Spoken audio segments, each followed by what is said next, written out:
Ghostly greetings, my friends. Ghostly greetings, and we're hollering at your boy Prue.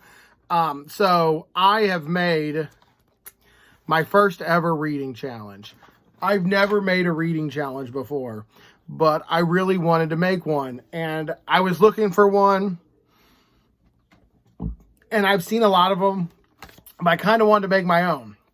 And I was thinking, actually, this literally hit me watching, not even watching, scrolling through Netflix, and it hit me that American Horror Story isn't on, the new one isn't on Netflix yet. So then I looked at the calendar, oh shit, there's 11 weeks till Halloween, there's 9 seasons of American Horror Story.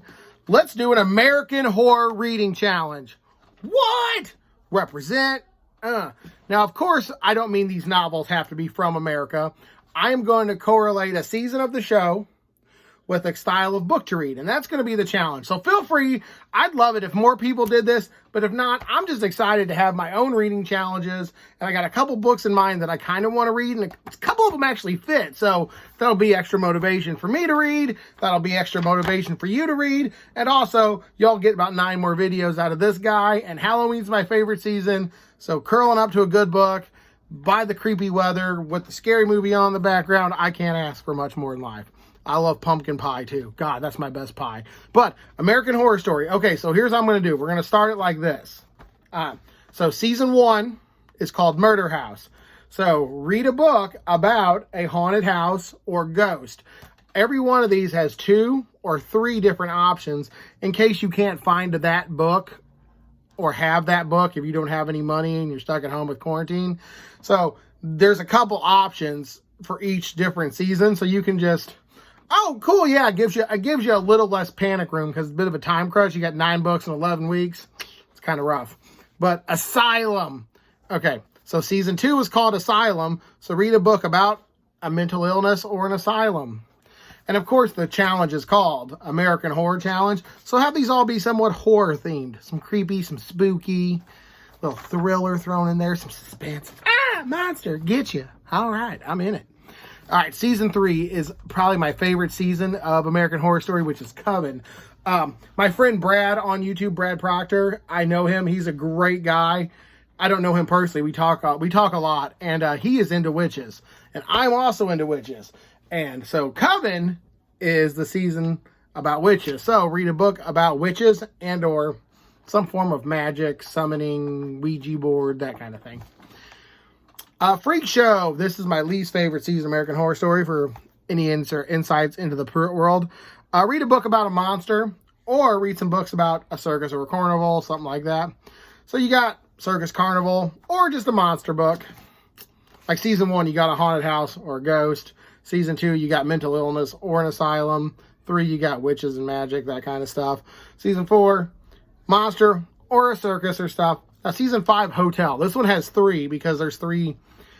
Of course, it's called Hotel, so if you can find a book about a creepy hotel, great. I'd be interested in hearing that. I don't know one. I'm going to have to look these up later.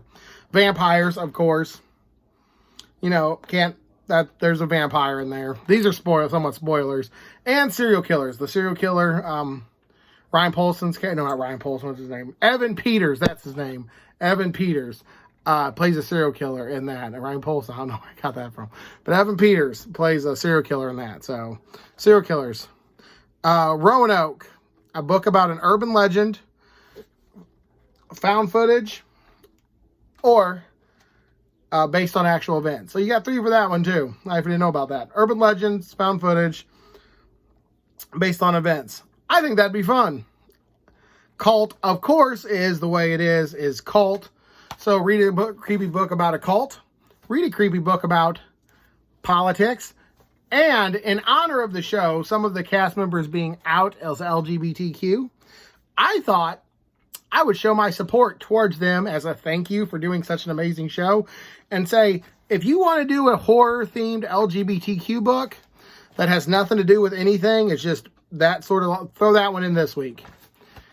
Not that there was any reason, I just thought I really would like to have more support for that movement. I don't know. I just thought when I was writing this, I was like, You know, a lot of those actors and actresses are out, and that takes a lot of courage to be out with today's negativity for everyone. So, there you go. Apocalypse. This one's going to be kind of creepy to do, but it's dystopian, of course. But if you know any good Christian exorcism, angels versus demons, not Dan Brown's Angels and Demons, of course, but like real creepy exorcism novels or whatever, that'd be the fit in this week. The Exorcist was one, but I already read that. That was amazing. And then 1984 is the 9th season, and that's just a slasher summer camp. So read a book about a slasher at a summer camp. So this has been your boy Prue. I hope someone else does this. I'm very excited. If not, I'm looking forward to doing it, and I will expand my knowledge of books. I will give me 9 reasons to read 9 books I've never read. I got 11 weeks to do it, so I'm probably going to... And horror books, for me, when I think of a horror novel, I think of, you know, 300, 400 pages, something I can just blow through. I mean, yeah, of course, there is like It, which is 1,000 pages. That's why you get some wiggle room, but... I will start uploading this on the 29th and hopefully be done on the 24th of October. So that's 9 Saturdays. I will upload a video every Saturday. I'll upload it. It might be Sunday before it goes on, depending on my internet sucks here.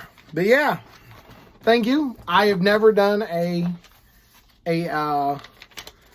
book challenge before, so I will rip this off and I will add to the description. It's been your boy Prue.